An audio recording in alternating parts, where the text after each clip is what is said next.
Dramily.com, unlimited drama series. How does a husband keep his dignity when his wife's affair becomes the talk of the office, the family, and the internet? What happens when the quiet, patient man everyone blamed finally responds by following every rule and making sure everyone sees the truth? This is the story of how I lost my marriage, but regained my self-respect, one careful step at a time. The candles flickered on our kitchen table as I watched my wife Rema scroll through her phone, completely ignoring the anniversary dinner I'd spent 2 hours preparing. 7 years of marriage, and she couldn't put the device down for 30 minutes.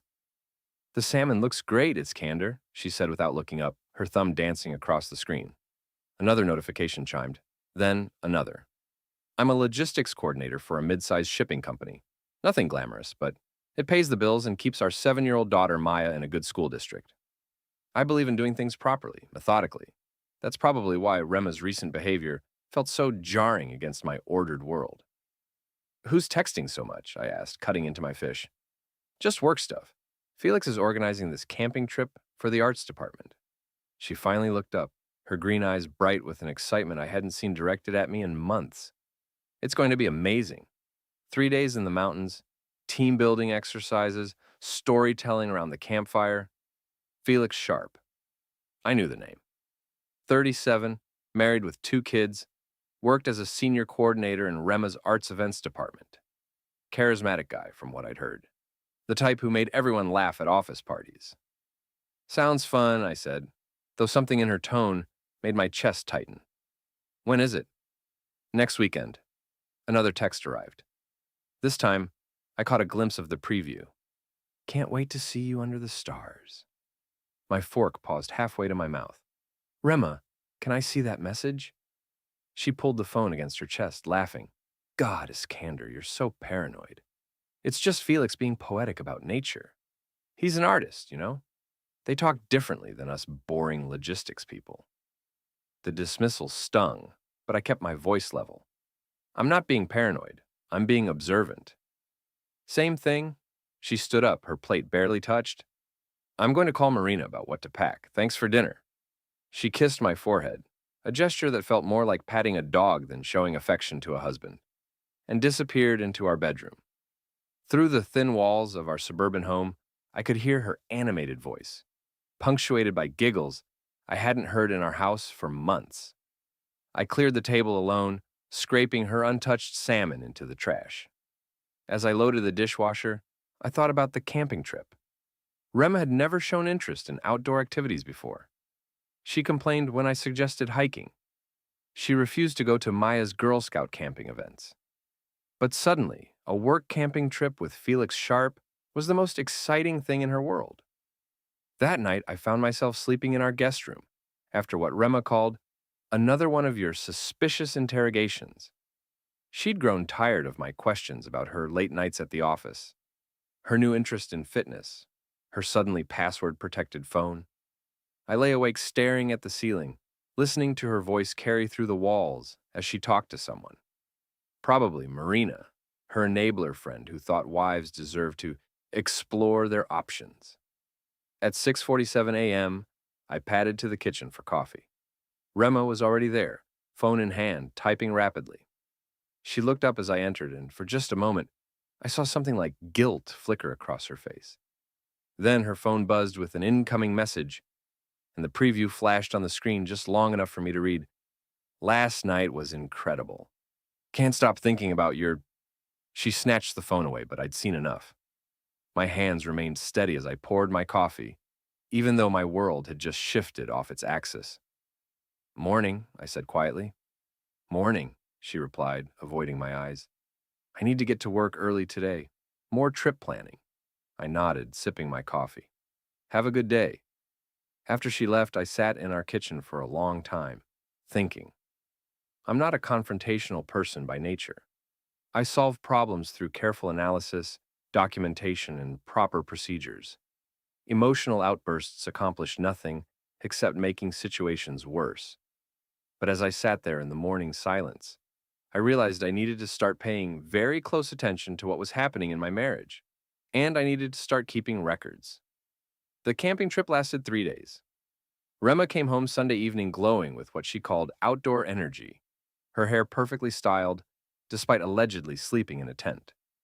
She showed me pictures on her phone, group shots around a campfire, hiking photos, Felix's arm casually draped around her shoulders, and at least half of them. You two seem close, I observed. We're all close. It's called team building, Iskander. Maybe your company should try it sometime instead of just moving boxes around. Monday morning at my office, I tried to focus on shipping manifests and delivery schedules. But around 10 a.m., my coworker Derek approached my desk with his phone in hand, grinning. Dude, isn't this your wife? The video was already at 12,000 views on TikTok. Rema and Felix sitting by a campfire, her head on his shoulder as he played guitar and sang some romantic ballad. The comments were brutal. Where's her husband, LL? This is so romantic. Are they together? Pretty sure she's married, but okay, sis. Felix is such a catch. My stomach dropped, but I kept my expression neutral. Yeah, that's her work trip. Man, I don't know if I'd be cool with my wife getting that cozy with some dude, even for work. Derek scrolled through more comments. Look at this one. Get you a man who looks at you like Felix looks at this girl. I returned to my computer screen, but the shipping routes blurred together. By lunch, 3 more coworkers had shown me the video. By 2 p.m., it had 40,000 views. At 2:47 p.m., my manager Linda called me into her office. Iskander, I need to discuss something sensitive with you. She gestured for me to close the door. There's a video circulating that features your wife. Some employees have been sharing it, and it's creating workplace distractions. I see. I want to be clear.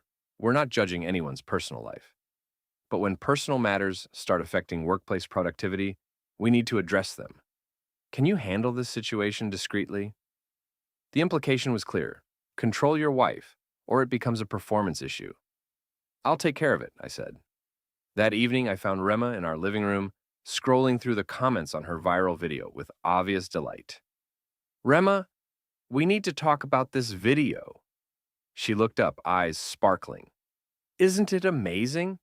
37,000 views. People are saying Felix and I have incredible chemistry. Marina thinks I should start a lifestyle blog. People are also saying you're married and questioning where your husband is. So, let them wonder. Maybe if you were more interesting, you'd be in the video too. The casual cruelty of that statement took my breath away, but I kept my voice steady. This is affecting my work. My manager had to speak with me about it. That's not my problem, Iskander. Maybe you should find a job where your coworkers mind their own business. I studied my wife's face, looking for any trace of the woman I'd married. The Rema I fell in love with was kind, considerate, thoughtful. This person seemed like a stranger wearing her face. Are you having an affair with Felix? She laughed, a sound like breaking glass. God, you're so dramatic. Felix and I are friends, close friends. The kind of deep, meaningful connection you wouldn't understand. That's not an answer. It's the only answer you're getting. She stood up, phone in hand. I'm going to Marina's to celebrate my internet fame. Don't wait up. After she left, I opened my laptop and began a new document. Timeline. Rema behavioral changes. I started with the first late night at work 6 weeks ago, then added the password-protected phone, the sudden interest in fitness, the new clothes, the camping trip, and now the viral video. I also created a folder on my desktop labeled Documentation and began systematically screenshotting the video comments, saving the original TikTok file, and noting the view count as it climbed. By midnight, the video had 53,000 views. By morning, it would have over 100,000.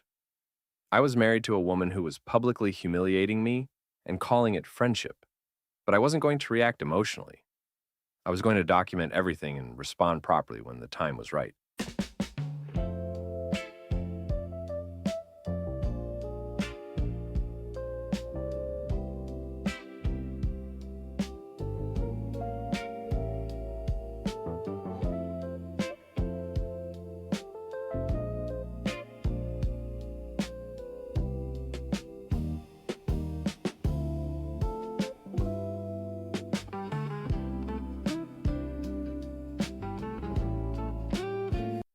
The rooftop bar was packed for the arts department's monthly networking event. Rema had insisted I come, claiming she wanted to show me off to her colleagues. But as soon as we arrived, she gravitated toward Felix, leaving me standing alone by the appetizer table.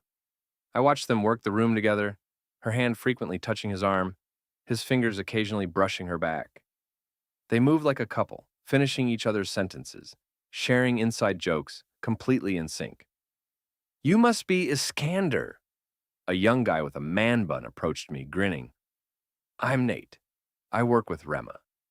"Dude, your wife is like internet famous now. That camping video was fire." "So I've heard. Felix is such a cool guy, too. Did you know he writes poetry? And he plays like 6 instruments. Rema's so lucky to work with someone that creative." I took a sip of my beer. "He's married, too, right?" Nate's expression shifted slightly. "Yeah, but, you can't help who you connect with, you know? Sometimes you meet someone and there's just this energy." Before I could respond, someone across the room started chanting, "Speech! Speech!" The crowd picked it up, all eyes turning toward Rema and Felix. Rema climbed onto a chair, Felix steadying her with his hands on her waist. The crowd cheered. Someone held up a phone, recording. "Thank you all for being such amazing colleagues and friends," Rema's voice carried across the room. "I've learned so much about myself lately, about trust, about connection, about not settling for mediocrity." Her eyes found mine across the room. The word mediocrity hit like a slap. "Life is too short to play it safe," she continued. "Sometimes you have to take risks, follow your heart, and surround yourself with people who truly understand your soul." The crowd erupted in cheers. Felix helped her down from the chair, his hands lingering on her waist. Someone shouted, "Kiss! Kiss!" But Rema just laughed and hugged him instead. I quietly pulled out my phone and recorded the last part of her speech, then made my way toward the exit. "Leaving already?" Nate appeared beside me again. "The party's just getting started." "I have work tomorrow." "Right on." "Hey, no hard feelings about the video thing, right? It's just harmless fun. Rema deserves to feel appreciated." I looked back at my wife, now sitting on Felix's lap as someone took photos. "Sure, harmless fun." I drove home alone, Rema's words echoing in my head.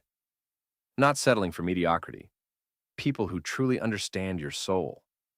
At home, I found Maya in her room, drawing with crayons. "Hi, Daddy. Where's Mommy?" "She's still at her work party, sweetheart." "What are you drawing?" Maya held up her picture. 3 stick figures. But the daddy figure was tiny and gray, standing far away from the mommy and a tall, colorful man. "That's our family," she said matter-of-factly. "But Daddy looks sad." My chest tightened. "Why does Daddy look sad in your picture?" "Because Mommy doesn't talk to you anymore. She only talks to the phone." I sat on her bed, studying the drawing. Even my 7-year-old daughter could see what was happening to our family. "Maya, do you remember when Mommy and Daddy used to laugh together?" She nodded, before she started staying up late and whispering. That night, after putting Maya to bed, I added her drawing to my documentation folder. Then I sat on our balcony, listening to Rema's laughter drift up from the driveway as Felix dropped her off at 1:23 a.m. She came inside smelling like wine and cologne that wasn't mine. "How was the rest of the party?" I asked. "Amazing. You missed out by leaving early." She kicked off her heels. "Felix gave me a ride home. His wife is out of town, so he didn't have to rush back." "Convenient." "Don't start, Iskander. I'm too happy to deal with your jealousy tonight." She disappeared into our bedroom and locked the door. I heard the shower running, then the soft murmur of her voice on a phone call that lasted until nearly 3 a.m. I slept in the guest room again, Maya's drawing on the nightstand beside me. In the morning, I would add tonight's events to my timeline. The late pickup, the locked bedroom door, the 3 a.m. phone call.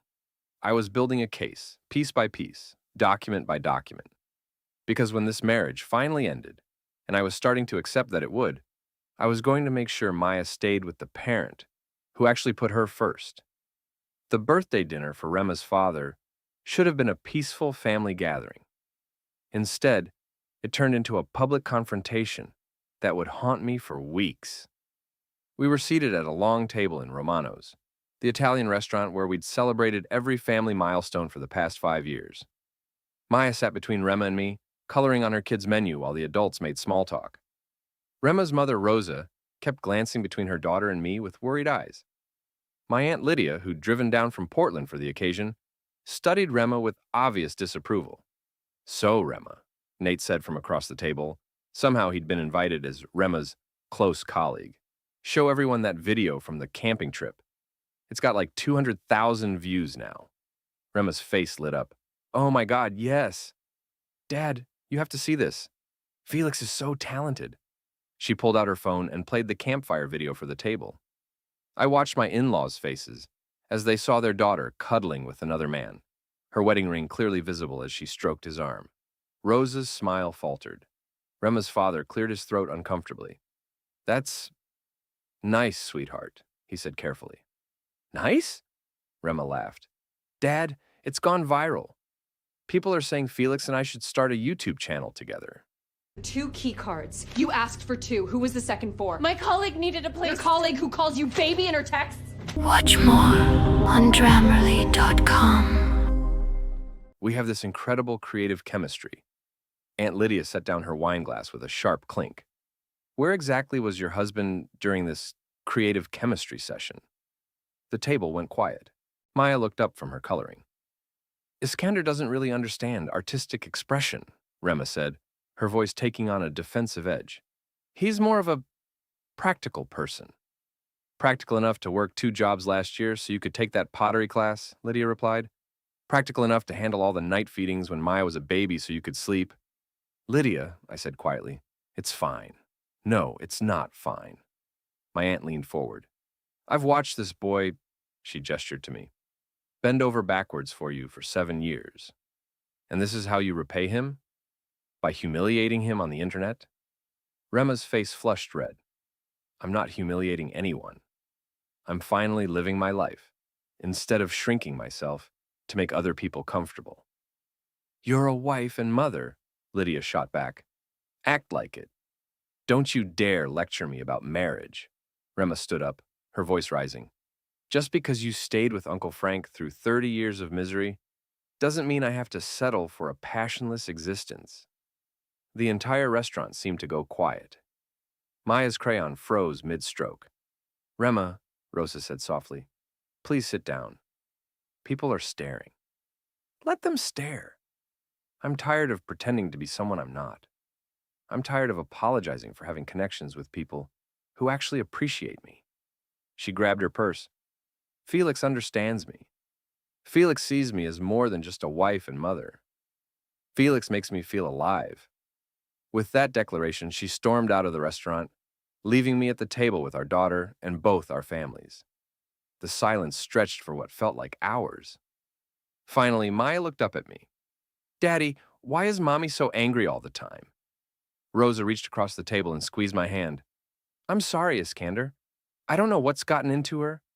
She's having an affair, Lydia said bluntly, and she's trying to make everyone else the villain so she doesn't have to feel guilty about it. Lydia, Rosa protested. No, he needs to hear this. My aunt turned to me.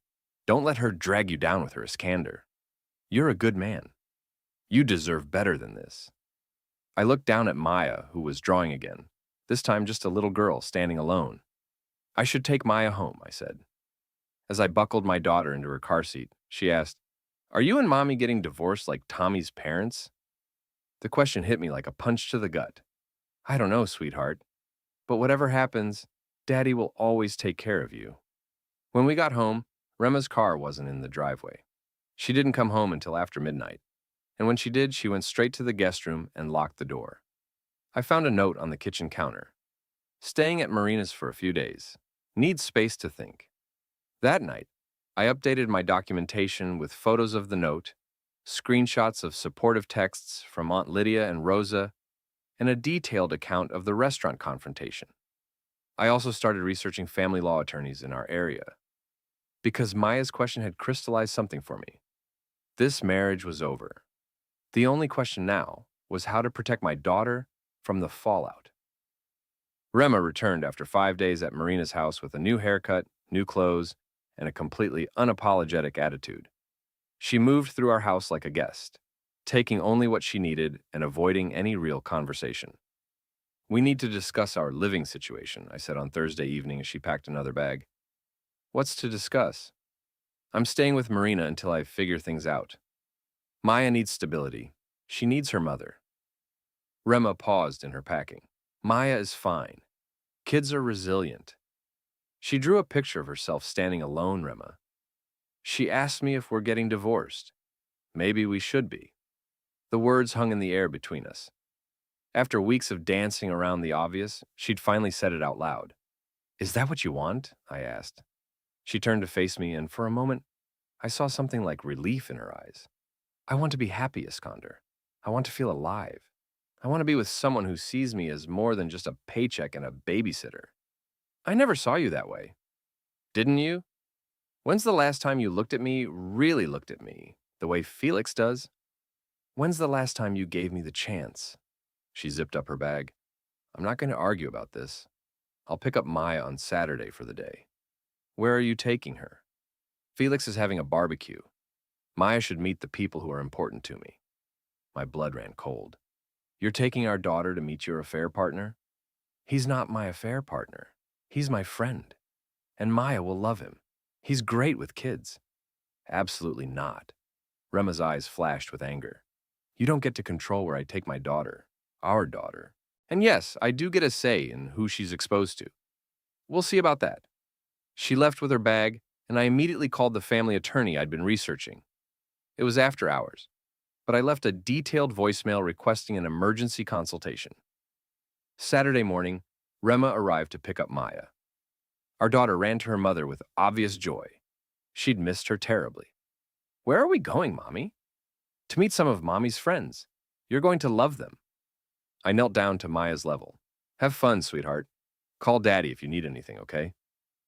As they drove away, I felt like I was sending my daughter into enemy territory. They returned 8 hours later. Maya ran inside, chattering excitedly about the barbecue, the games they'd played, and Mommy's friend Felix, who taught me guitar. After Maya went to bed, I confronted Rema. How could you do that? How could you introduce our daughter to him? Because he's going to be part of my life, Iskander. And Maya is part of my life. She needs to understand that Mommy has friends who care about her. He's married, Rema. He has his own family. His marriage is complicated. You wouldn't understand. I understand that you're destroying two families for some fantasy relationship. She laughed, but it was a cold sound. Fantasy? Iskander, what Felix and I have is more real than anything you and I ever had. He sees my soul. He understands my dreams. He makes me feel like the woman I was always meant to be. And what about Maya? What about the woman you were meant to be for her? Maya will be fine. She'll be better off with a mother who's happy instead of one who's slowly dying inside. That night, after Rema left again, I sat in my home office until 3 a.m., organizing every piece of evidence I'd collected. Screenshots of the viral video and its comments, photos of Rema and Felix together, copies of her overnight absences, documentation of her introducing Maya to Felix without my consent. I also printed out bank statements showing the money she'd been spending on new clothes, salon visits, and dinners out. Money from our joint account that was supposed to be for family expenses. By dawn, I had a comprehensive file that painted a clear picture of a mother and wife who had abandoned her responsibilities for an affair. On Monday morning, I had my consultation with attorney Jennifer Walsh. She reviewed my documentation with professional detachment. This is very thorough, she said. You have a strong case for primary custody, especially given her introduction of the paramour to your daughter without your consent. What are my options? We can file for divorce with a custody arrangement that prioritizes your daughter's stability. Given your wife's behavior and your documentation, I'm confident we can secure primary physical custody with supervised visitation until she demonstrates more appropriate judgment. How long will it take? If she contests it, several months. If she doesn't, Jennifer smiled grimly. Well, sometimes people who think they hold all the cards are surprised to learn they've been playing the wrong game. That afternoon, I signed the retainer agreement and authorized Jennifer to begin preparing the papers. Rema wanted to be free to pursue her happiness. I was going to make sure she got exactly what she was asking for. The courthouse plaza was busy with the usual mix of lawyers, plaintiffs, and people handling various legal business. I stood near the fountain at exactly 2 p.m., a manila folder in my hands, watching the entrance. Rema arrived 10 minutes later, looking annoyed. She'd texted me that morning, demanding to meet, claiming she needed to discuss our situation and what's best for Maya. She probably expected another emotional confrontation, another chance to justify her choices while making me feel small. Felix's car was parked across the street. I could see him behind the wheel, probably there for moral support. Or maybe they'd planned to celebrate afterward. What's this about, Iskander? Rema approached me, designer sunglasses perched on her head, looking every inch the woman who'd discovered her worth. And why did you want to meet here? I thought we should handle this properly, I said, my voice calm and steady. She looked around at the courthouse steps, the official buildings, the lawyers walking past with their briefcases. Handle what properly? I gestured to a woman approaching from my left. Jennifer Walsh, my attorney, accompanied by a process server. Rema Vale? The process server asked. Yes? You're being served with divorce papers and a temporary custody order. The envelope was placed in her hands with professional efficiency. Rema stared at it like it might explode. What is this? She looked up at me, confusion replacing her usual confidence. It's exactly what it looks like, I said quietly. I'm filing for divorce and primary custody of Maya. Her face went through a series of expressions: shock, disbelief, anger, and finally something that looked like panic. You can't do this. You can't just... She ripped open the envelope and scanned the papers. Supervised visitation? Are you insane? She's my daughter. She's our daughter. And according to these papers, you'll have supervised visits until you can demonstrate that you're prioritizing her welfare over your personal relationships. This is about Felix. Her voice was rising, drawing stares from passers-by. You're punishing me for being happy. I'm protecting Maya from being used as a prop in your affair. Across the street, I noticed Felix getting out of his car, probably wondering what was taking so long. The papers detail everything, I continued. The overnight absences, the inappropriate introduction of your affair partner to Maya, the financial irregularities, the public humiliation. It's all documented. Rema's hands were shaking as she flipped through the pages. You've been spying on me. You've been building a case. I've been paying attention. There's a difference. Felix was crossing the street now, his expression concerned as he saw Rema's distress. Everything okay? He asked, approaching cautiously. Jennifer Walsh stepped forward. Sir, I need to advise you that you're named in these proceedings as a contributing factor to the breakdown of this marriage. You may want to consult with your own attorney. Felix's face went pale. Named? What does that mean? It means your wife might be receiving similar papers soon, I said quietly. Adultery affects more than just the people having the affair. For the first time since this whole situation began, Felix looked genuinely afraid. The romantic fantasy was colliding with legal reality. Iskander, please, Rema said, her voice breaking. We can work this out. We can go to counseling. You don't have to do this. You're right. I didn't have to do this. I chose to do this. I looked at her directly, no anger in my voice, just finality. You made your choices, Rema. You chose Felix over our marriage. You chose your happiness over Maya's stability. You chose to humiliate me publicly, rather than address our problems privately. I never meant... Yes, you did. You meant all of it. You wanted me to know I wasn't enough. You wanted everyone to see that you'd found someone better. You got exactly what you wanted. The courthouse bell chimed 2:30. People moved around us, heading to their own legal proceedings, their own life-changing moments. The papers explain everything, I said. You have 30 days to respond. Maya will stay with me during the proceedings. Your attorney can contact mine to arrange supervised visits. I turned to leave, then paused. Oh, and Rema? That viral video you were so proud of? It's Exhibit A in the custody filing. 200,000 people witnessed you prioritizing another man over your family. The judge will find that very illuminating. I walked away, leaving them standing in the courthouse plaza with the papers that would reshape all our lives. Behind me, I heard Rema start to cry. Not the manipulative tears she'd used during our arguments, but the raw, broken sobs of someone who'd finally realized the true cost of her choices. I didn't look back. 3 months later, the divorce was finalized. Rema's affair with Felix had ended 2 weeks after the papers were served. Apparently, his wife hadn't been as understanding as Rema had expected. Rema moved back in with her parents and started individual therapy as required by the custody agreement. Maya lives with me now in the same house where we'd once been a family. She's doing better, sleeping through the night, laughing more, drawing pictures where all the figures are the same size again.